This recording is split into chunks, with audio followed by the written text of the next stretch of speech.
All right, here's our first example, solving one-step equations using addition or subtraction. I'm going to read this. We're going to solve x minus 4 equals 4. So we need to look at our variable x and know that we want to isolate it. Get it alone. Solve for x. We want to know the solution of x. What is x? So we need to look at what's happening to x. And what's happening to x is this minus 4 here.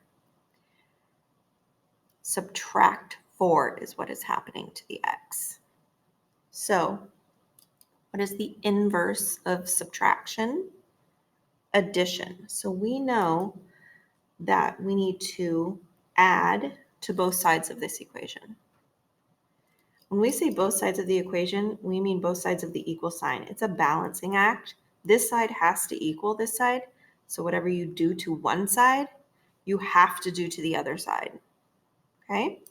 So I'm going to erase this line because I don't want it to mess us up. So if it's subtract 4, we're going to use the opposite or inverse. And we're going to add 4 to both sides.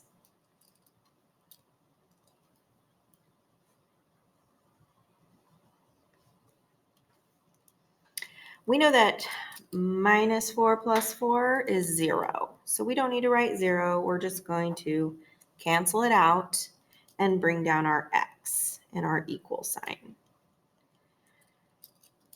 4 plus 4, I happen to know in my head that that is 8.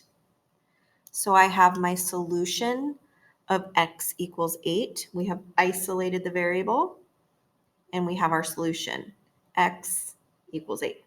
But we do need to check our answer. It might seem silly because maybe we could check it in our head, but we need to get in the habit of checking our answers. So we're going to do that now. Check. I'm going to rewrite the original, x minus 4 equals 4. And I know that if x is 8, because x equals 8, I can take this 8 and plug it in where x is. So I'm going to write 8 minus 4 equals 4. And do we know if this side equals this side? Well, what is 8 minus 4? 4. Does 4 equal 4? Yes. So we get the nice check.